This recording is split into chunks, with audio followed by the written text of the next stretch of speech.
Welcome to our Amazon Live channel. My dear, today is Republic Day because I discuss the 26 January Republic Day about. आज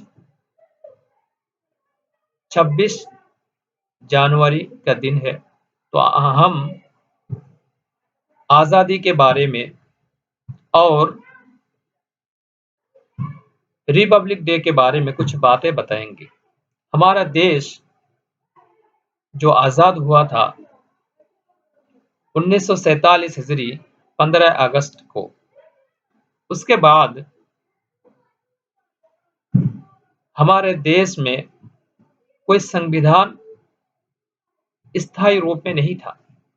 जिस संविधान के हिसाब से हिंदुस्तान के लोग चले, उसके बाद 15 अगस्त के बाद 28 अगस्त में जाके एक रुकने शूरा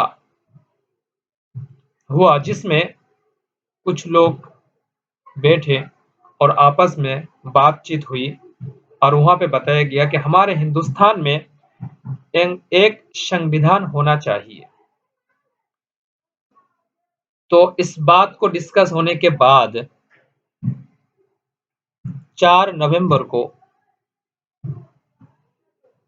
एक संविधान के रूप से कुछ रूल्स संसद में पेश किया गया। फिर उस संविधान को या उस सारे बातों को लेकर कई बार मीटिंग हुई, लगभग 166 बार मीटिंग हुई और कुछ बातों को रद्द करना पड़ा, कुछ बातों को रखना पड़ा। इस तरीके से 2 साल 11 महीने 18 दिन गुजर गया। उसके बाद जाके हमारा जो संविधान है वो तैयार हुआ, यानी 1950 साल जनवरी के 24 जनवरी में जाके तैयार हुआ। और 2 दिन बाद यानी 26 जनवरी को सुबह 10 बजे 18 मिनट पे हमारा जो संविधान है ये जारी किया गया। दोस्तों, तो ये है 26 जनवरी, जिसमें हमारा संविधान जिस दिन चालू हुआ था, इसीलिए हम उस दिन को यादगार के हिसाब से रिपब्लिक डे मनाते हैं। दूसरी बात, आज के टाइम पे हम हमारे देश को सेकुलरिज्म कहते हैं। तो जिस टाइम हमारा देश का संविधान चालू हुआ था, उस टाइम सेकुलरिज्म था या नहीं था? हिस्टोरी से पता चलता है सेकुलरिज्म जो है वो 1976 साल में श्रीमती इंदिरा गांधी ने सेकुलरिज्म को हमारे संविधान में लाया। और सेकुलरिज्म में जो बात मुझे समझ में आता है, 3 बातें समझ में आता है। क्या क्या है? One religious community does not dominate to other members. Number 1 क्या है? One religious community does not dominate to another members. Number 2, same members do not dominate to other member of the same religious community. Number 2 क्या है? Same members do not dominate to other members of the same religious community. Number 3, the state does not enforce any particular religious nor take away the religious freedom of the individuals. हम तीनों को धीरे धीरे समझेंगे कि तीनों क्या चीज है जो सेकुलरिज्म के अंदर आता है। Number 1, one religious community does not dominate to another members, यानी एक मजहब के लोग दूसरे मजहब में, एक मजहब के लोग दूसरे मजहब में कोई दबाव नहीं दे सकते। कोई डोमिनेट नहीं कर सकता। कैसे? समझ लीजिए कि मैं मुसलमान हूं, मैं मुस्लिम हूं, तो मैं हिंदू मजहब के लोगों को ये नहीं कह सकता कि मैं जिस टाइम नमाज अदा करूंगा उस टाइम आप पूजा पाठ नहीं कर सकते, आप माइक नहीं बजा सकते। अगर हम इस तरीके से करेंगे, या कोई हिंदू मजहब के लोग मुस्लिम मजहब के लोगों से ये कहे कि जिस टाइम हम पूजा पाठ करते हैं उस टाइम अगर आप मस्जिद में अजान देंगे, नमाज पढ़ेंगे, आप नहीं पढ़ सकते, नमाज अदा नहीं कर सकते। अगर इस तरीके से लोग करें तो गोया कि उसने डोमिनेट किया, तो सेकुलरिज्म का मतलब ही खत्म हो जाएगा। क्योंकि सेकुलरिज्म का मतलब यही होता है कि एक मजहब के लोग दूसरे मजहब में डोमिनेट नहीं कर सकते, कोई दबाव नहीं दे सकते। एक मजहब के लोग दूसरे मजहब में किसी भी तरीके से प्रेशर नहीं डाल सकते। मजहब के हर तरह के मजहब के लोग अपने मन के हिसाब से चल सकते हैं। उसको चाहे तो वो पूजा पाठ करे, जिसको चाहे तो मस्जिद में आए, जिसको चाहे मस्जिद में आए, जिसको जो चाहे पूजा पाठ करे। इसमें कोई एक भी दबाव नहीं डाल सकते किसी पर। Number 2, same members do not dominate to other members of the same religious community.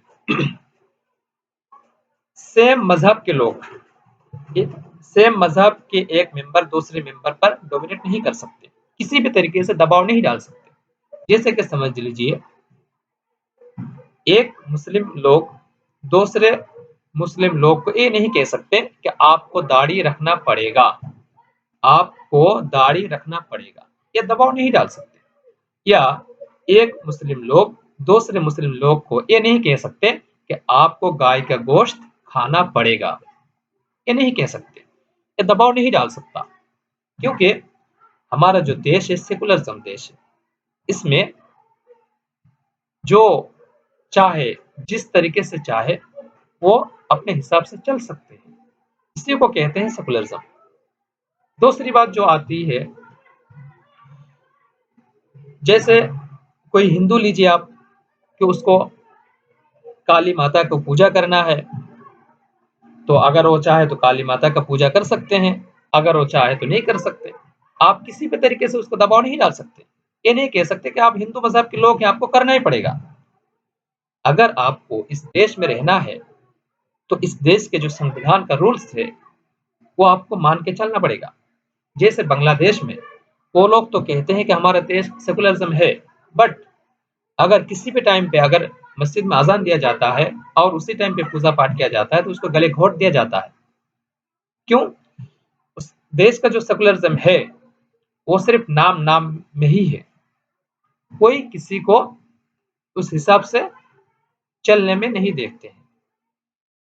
इसीलिए हम जो कहते हैं कि हमारा हिंदुस्तान जो है सेकुलरिज्म देश है, और पाकिस्तान में सेकुलरिज्म तो है ही नहीं। क्योंकि कोई अगर किसी भी दूसरे तरीके से चले तो उसको दबाव डाल सकते हैं, डोमिनेट कर सकते हैं। नंबर 3 जो है, the state does not enforce any particular religions not take away the religious freedom of the individuals. हमारा जो स्टेट है, हमारा हो या हमारे देश में हर हर व्यक्ति का, हर हर पर्सन का जो स्टेट है, हर स्टेट का ये परमिशन नहीं है कि वो किसी भी पर्सन पर प्रेशर डाले। किस हिसाब से? कि स्टेट की तरफ से कोई दबाव नहीं आ सकता हमारे ऊपर, कि वो ये नहीं कह सकते कि आपको अगर हमारे स्टेट में रहना है तो विदाउट टोपी आपको रहना पड़ेगा। या ऐसा नहीं कह सकते कि हमारे स्टेट में अगर आपको रहना है तो आपको विदाउट कुर्ता पायजामा रहना पड़ेगा। ये नहीं कह सकते कि आपको गिरवा रंग ही पसंद करना पड़ेगा, या जो भी लिबास, जो भी ड्रेस आप पहनेंगे वो गिरवा कलर का ही पहनना पड़ेगा, ऐसा नहीं कह सकते। आपको जैसा आपका मन चाहे वैसा आप कर सकते हैं, स्टेट की तरफ से कोई दबाव नहीं आएगा आपके पास। कैसे? कोई बंदा अगर चाहे, कोई हिंदू बंदा अगर चाहे मैं मुसलमान बनूंगा तो बन सकता है, स्टेट की तरफ से कोई दबाव आप पर नहीं आएगी। और अगर कोई मुस्लिम चाहे कि मैं हिंदू बनूंगा, बन सकता है, स्टेट की तरफ से कोई दबाव नहीं आ सकते उसके ऊपर। क्यों? क्योंकि सेकुलरिज्म देश है। यही होता है कि सेकुलरिज्म का देश। इस सेकुलरिज्म देश में तीन चीज है, किसी भी तरीके से लोग डोमिनेट नहीं कर सकते। दूसरी बात जो आती है हमारे सामने आज के टाइम पे, हिंदू लोग ये कहते हैं कि हमारे देश जो है हिंदू का है, हम हिंदू बना के ही रहेंगे। तो साथियों ध्यान से सुनिए, हमारे जो प्राइम मिनिस्टर है मोदी जी, अगर पूजा करने जाए राम मंदिर में, तो हम कहते हैं कि प्राइम मिनिस्टर राम मंदिर में पूजा करने के लिए नहीं जा सकते। क्यों? क्योंकि प्राइम मिनिस्टर का अधिकार नहीं है कि वो खुद पूजा करने जाए और दूसरे को भी दबाव डाले, क्योंकि ये सेकुलरिज्म देश है। तो फिर अगर प्राइम मिनिस्टर चाहे मैं पूजा करूंगा राम मंदिर में जाके, तो अपने व्यक्ति के हिसाब से कर सकते हैं, अपने शख्सियत के हिसाब से कर सकते हैं, अपने जात के हिसाब से कर सकते हैं, कोई दिक्कत नहीं है। कोई सीएम अगर चाहे किसी मस्जिद में रमजान के महीने में मैं इफ्तारी दूंगा, तो वो सीएम के नाते सीएम के हिसाब से वो इफ्तार नहीं दे सकते। अगर वो जनरल पब्लिक के हिसाब से, अपने शख्सियत के हिसाब से, अपने हस्ती के हिसाब से देना चाहे तो दे सकते हैं, कोई दिक्कत नहीं है। लेकिन सीएम के हिसाब से अगर इफ्तारी देना चाहे तो नहीं दे सकते, क्योंकि सीएम का हिसाब जो है वो अलग है और प्राइम मिनिस्टर का जो हिसाब है वो अलग है। प्राइम मिनिस्टर के हिसाब से वो दबाव नहीं डाल सकते, क्योंकि ये देश जो है सेकुलरिज्म देश है। तो दोस्तों, आज हमने सेकुलरिज्म क्या है इस चीज को लेकर आपके सामने बात की है। अगर आपको हमारी बात अच्छी लगी तो आप हमारे इस वीडियो को शेयर कीजिए, ताकि सबको पता चले कि सेकुलरिज्म है क्या, हमारा देश सेकुलरिज्म है या नहीं है, सेकुलरिज्म के हिसाब से हमारा देश चल रहा है नहीं चल रहा है। हम तो गर्वित हैं कि हमारा देश जो है सेकुलरिज्म है और उस हिसाब से ही चल रहा है।